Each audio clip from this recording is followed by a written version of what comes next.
Przeskok technologiczny o dobre 40 lat, 50 do przodu. To jest całkiem nowa technologia.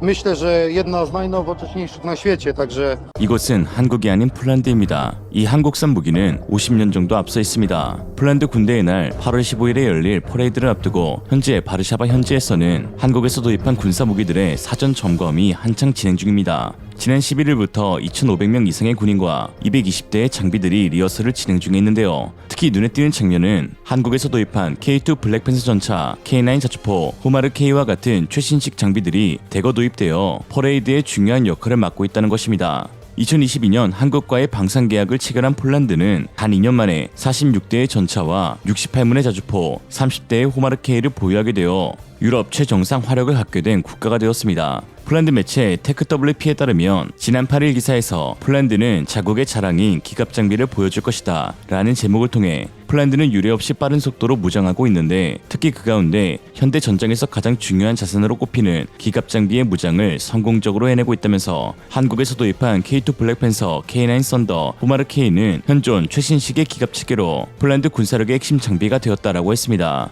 실제로 퍼레이드 리허설을 준비하고 있는 폴란드의 K2 전차병들과 호마르 K 포병들은 인터뷰를 통해 한국산 무기는 그동안 폴란드가 운용해왔던 그 어떤 무기체계들보다 더욱 강하고 기술적으로 진보했는데 대략 40년에서 50년 정도 발전한 새로운 기술이라고 극찬하였습니다. Długi okres przygotowań, żeby czołgi przygotować do takiego terenu, bo to nie jest naturalny teren dla tych czołgów. K2 porównać z Abramsami, z Leopardami, gdzie tutaj dla ludzi, którzy oglądają te wozy, ale też z waszej perspektywy, gdzie jest taka różnica, gdzie jest wyróżnik? Znaczy różnica jest w technologii, to dla cywili będzie ciężko do zobaczenia, tak, bo to wszystko, systemy, które pracujemy, znajdują się w środku.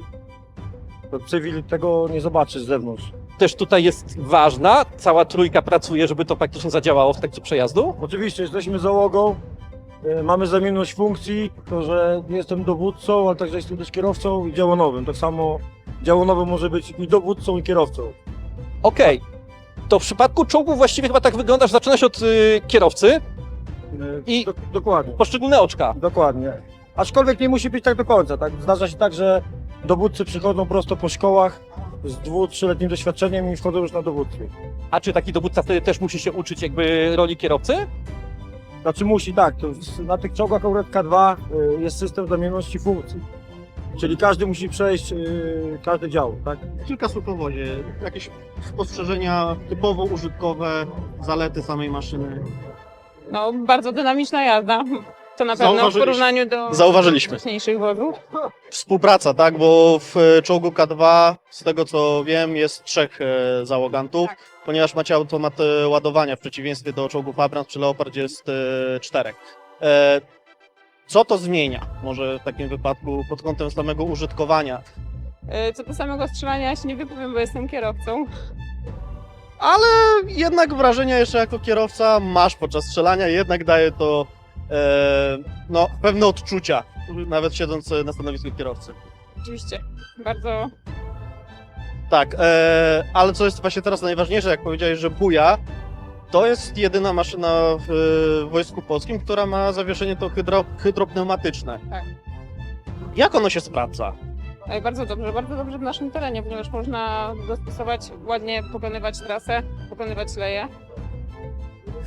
W kierowaniu czołgiem na powierzchni takiej utwardzonej, tak, asfalcie, a w samym terenie. To ogólnie jazda jest bardzo płynna, niezależnie w sumie od terenu, z tym, że no, trzeba zwrócić większą uwagę na pokonywanie przyszłych w terenie takim typowo gdzieś jakieś lasy, pola, cokolwiek. Tutaj jest ta jazda jednak płynna, można sobie bardziej szale. Czyli można depnąć na nawrocie, tutaj jak Można. robiliście i samo zawieszenie Daje radę. daje radę, zapewnia płynną jazdę. Czyli generalnie jesteś zadowolona z maszyny. Bardzo. Jest to moja pierwsza, na razie nie malowane, jestem bardzo zadowolona. Wyrzutnie rakietowe, systemy artylerii rakietowej Homar K, czyli kierunek koreański i mamy człowieka, dowódcę wyrzutni, który może nam w tej chwili powiedzieć, jak właściwie z punktu widzenia znowu sprzętu, który na autostradzie to nie jest jego przeznaczenie, jak wygląda przygotowanie tego, żeby to dobrze wyglądało, żeby ludzie mogli się cieszyć naszym przejazdem.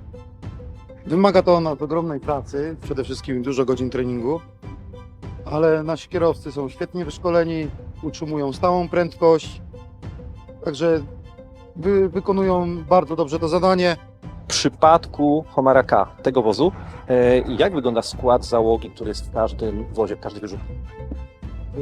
Przede wszystkim podstawą jest kierowca, dobry kierowca, dowódca i operator, który zarządza całym sprzętem. Czy to jest w tej chwili, wymaga na przykład w przypadku strzelania, wychodzenia z wozu, jak to w przypadku na przykład BM21 starej technologii wyglądało, czy jednak tu już mamy zupełnie inny świat? Nie, tutaj w wypadku Homara K to jest przeskok technologiczny o dobre 40 lat, 50 do przodu. To jest całkiem nowa technologia, myślę, że jedna z najnowocześniejszych na świecie, także mamy się z czego cieszyć w Wojsku Polskim.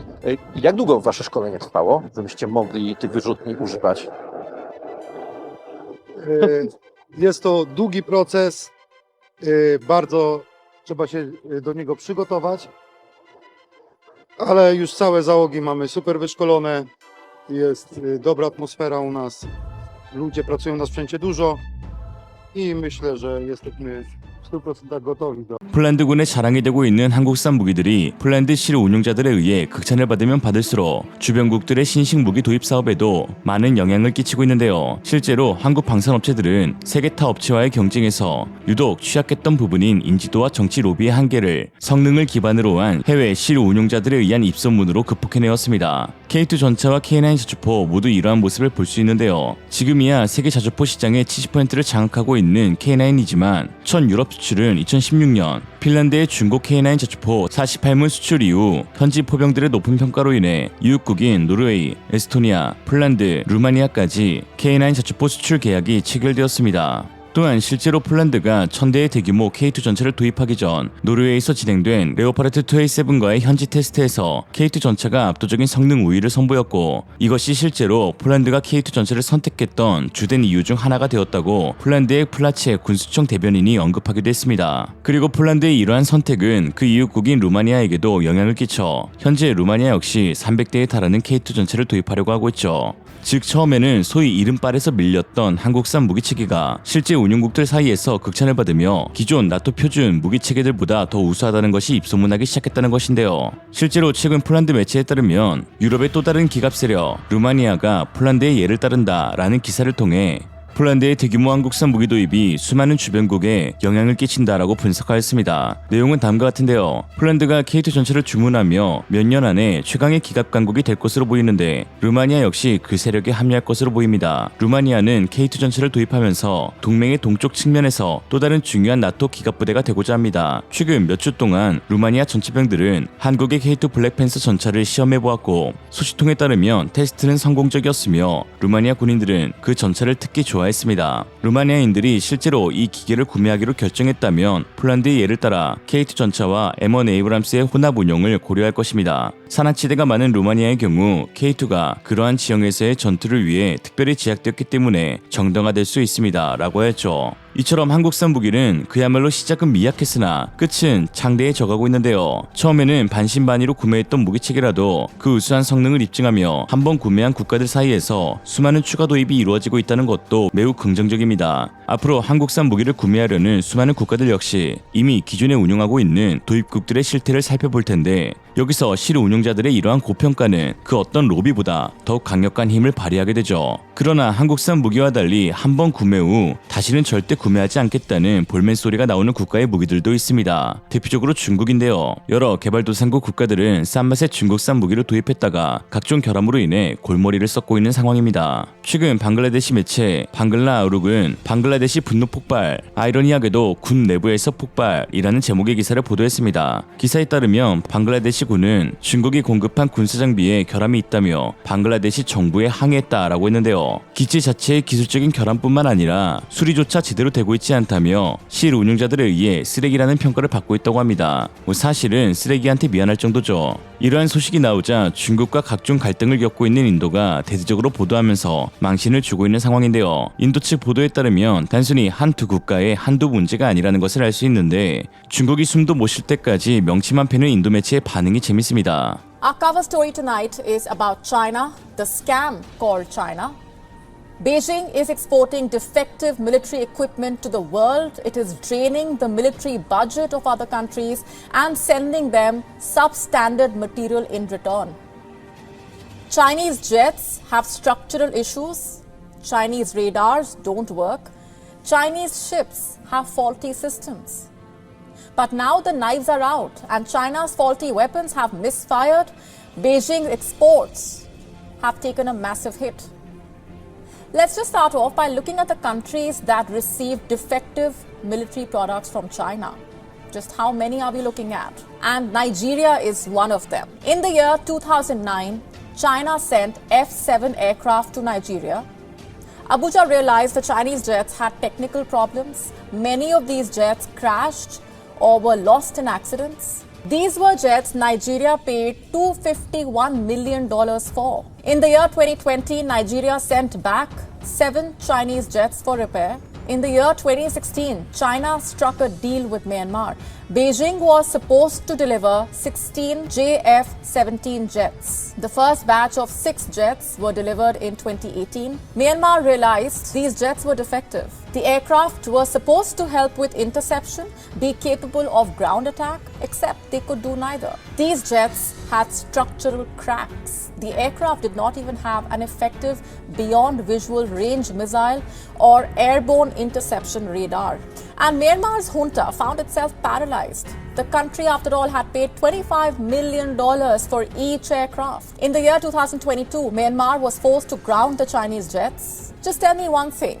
How is this not compromising Myanmar's defense capability? Tomorrow, if the country is forced to fight a war, what will it fight with? Grounded jets or faulty hardware? One thing's for sure, China will not come to their rescue. What will Myanmar do then? And the same question applies to all the countries that import military equipment from China.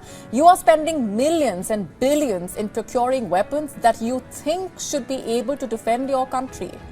But what if that weapon stops working when you need it to work? What if the missile cannot be fired when the enemy is approaching? What if the tanks misfire? What if China's faulty hardware kills your soldiers instead of the enemy? Are you really ready to take that risk? Sure, Chinese military offers come with competitive pricing, also financing. But you should know that there are hidden costs in these deals. China will sell you faulty machines and then you will have to pay out of your own pocket to repair the substandard material. And even after that, there is no guarantee that machines will work. Also, there is no guarantee that the Chinese suppliers will be paying heed to your requests for repair work. Have a look at Bangladesh. Dhaka got K-8W jets from China for its Air Force. 9 jets arrived in 2014 to 15. Bangladesh then placed an additional order. This was for a fresh batch of 7 K-8W. But China delivered faulty machines. 2 of the 7 planes that arrived in the year 2020 had issues.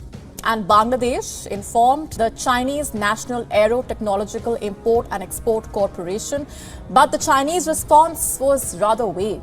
And the story does not end here. Bangladesh has also bought FM-90 from China. It's an anti-aircraft missile system. It was inducted into the Air Force in 2011. And soon, Bangladesh realized the system is defective. Dhaka found itself burdened with the cost of repair. It also found snags in the frigates procured from China. What's the point of buying these dubious defense products? Something 53 odd countries that China sells military equipment to must be asking themselves. Now, why aren't these countries ending military deals with China, you ask? Why aren't they sending back defective hardware? Is it because they are scared of the dragon?